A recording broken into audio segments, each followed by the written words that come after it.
pasensya na. DILG Secretary Benhur Abla, sir. DA Secretary Francis Laurel, sir. Boss John Vic Remulla. Senator Bong Revilla, sir. Senator Francis Tolentino. Vice Governor Athena Tolentino. Kong Jolo Revilla. Kong Lani Revilla. Kong Brian Revilla. Kong Aniela Tolentino. Kong Ping Remulla.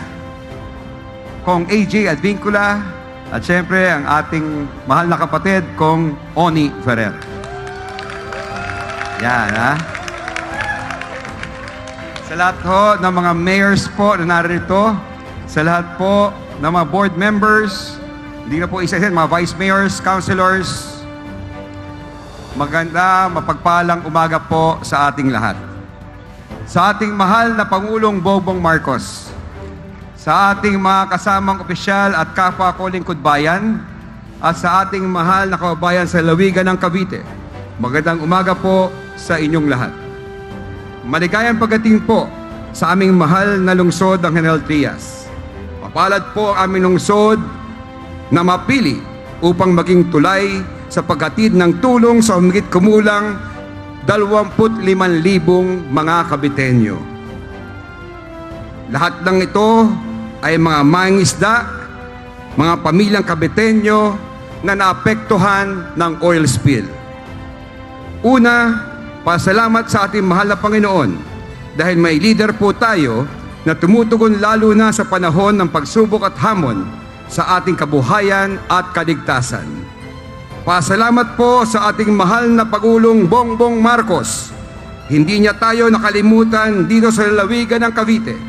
Mahal na mahal ng ating Pangulo ang mga Caviteño. Hindi po biro para sa isang presidente na tayo ay personal na kamustahin at bigyan ng tulong. Ganun po tayo kamahal ng ating Pangulong BBM.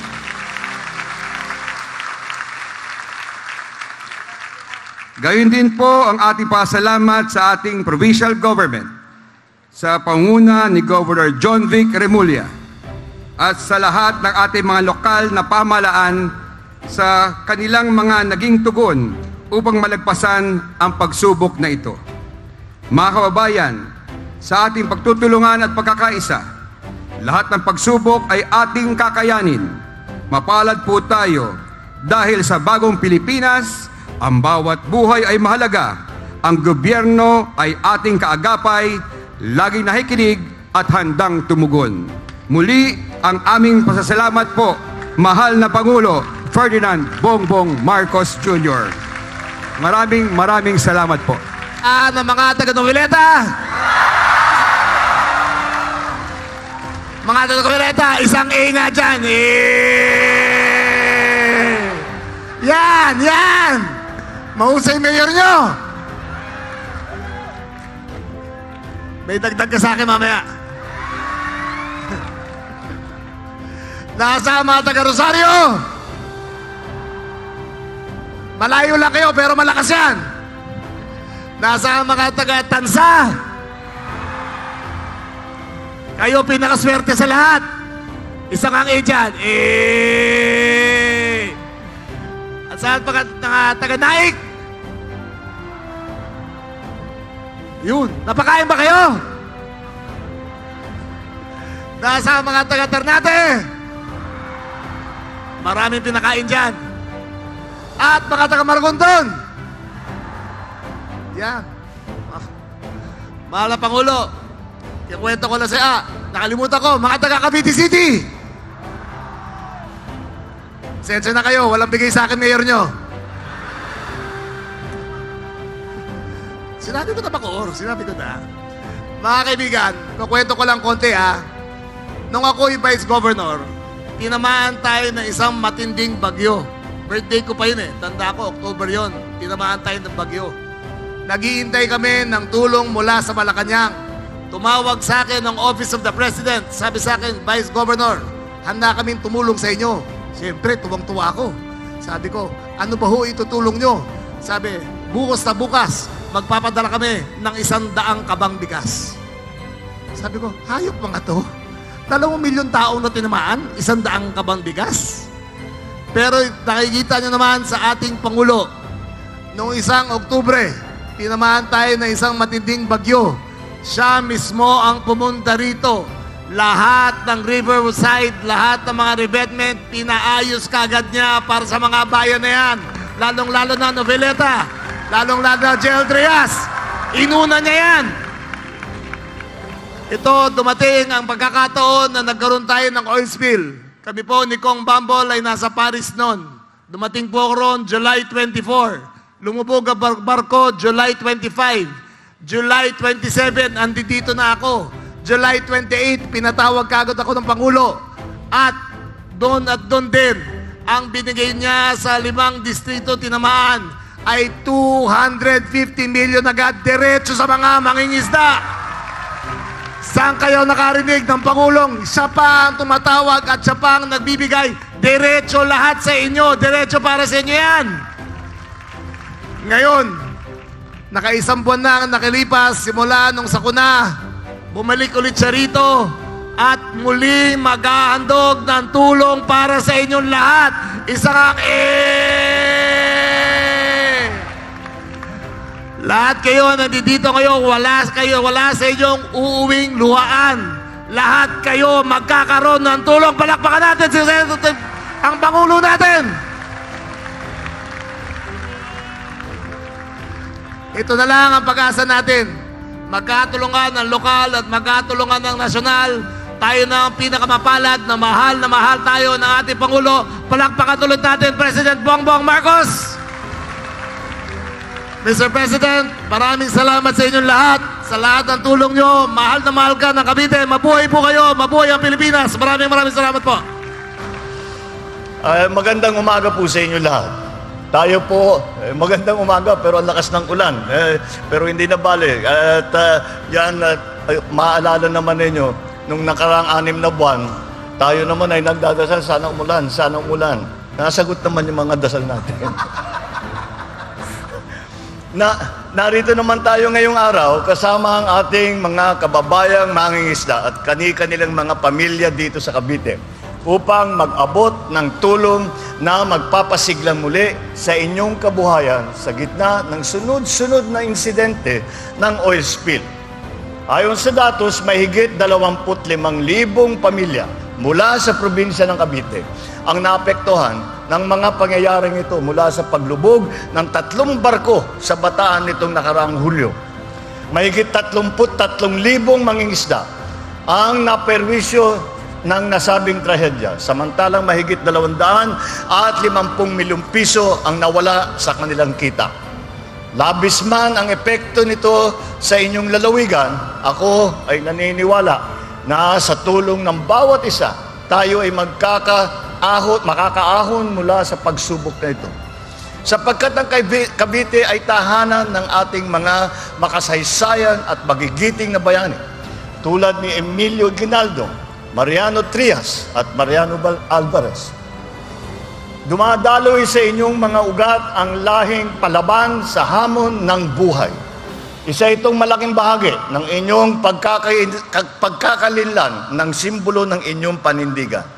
Ang Cavite ay tahanan din ng ating mga magsasaka at mangingisda na malaki ang ambag sa ating agrikultura at ekonomiya ngayon. Sa araw na ito, inaabot ko ang aking taus-pusong pasasalamat at suporta sa mga mangingisda na naririto, kasama ang inyong mga pamilya na kaagapay ninyo sa araw-araw. At nasabihan lang ako ni ating Secretary si Kiko Laurel ng DA na mula ngayon ay maari ng mangisda, wala ng oil spill, pwede nang ituloy ang inyong hanap buhay. Asahan po ninyo na ang pamahalaan ay gumagawa ng mga hakbang upang malibsan ang pinsala na inidulot ng mga insidenteng kagaya nito. Hangad namin na ang presidential assistance na aming handog sa bawat apektadong mangingisda ay makakatulong sa inyong pagbangon at magbibigay ng panibagong pag-asa. Sa pangunguna ng BIFAR, makakatanggap ang ating mga mangingisda ng 18 milyong piso na halaga ng tulong, kabilang na ang post-harvest equipment, training, tulong pinansyal para sa gasolina. Ang DSWD naman ay nakapag-abot na ng halos 70 milyong pisong halaga ng ayuda para sa mga apektadong pamilya. Naglaan din kami ng 3 milyong pisong standby funds at higit 100 milyong pisong halaga ng pagkain ng non-food items. Kasangga rin ninyo ang DOLE na nagbigay ng mahigit 8 milyong piso tulong para sa mga apektadong kababayan natin sa Tansa at sa Naik. Sa ilalim ng tulong panghanap buhay sa ating Disadvantaged Displaced Workers Program, sinisikap namin na mabigyan ng trabaho ang ating mga kababayang naapektuhan at lubos na nangangailangan. Nagsasagawa naman ang DOH ng konsultasyon sa buong rehiyon. Patuloy din ang DOH sa rapid health risk assessment at water testing sa mga nasalantang lugar upang matiyak na ang mga residente na ligtas sila at maayos ang kalusugan sa kabila ng oil spill. Sa ngayon, iniimbisigahan na natin ang paglubog ng mga barko upang makakalap tayo na sapat na impormasyon na mapanagot ang mga nagsala ayon sa batas. Titiyakin din natin na makakatanggap ng karampatang kompensasyon ang mga naapektuhang mamamayan.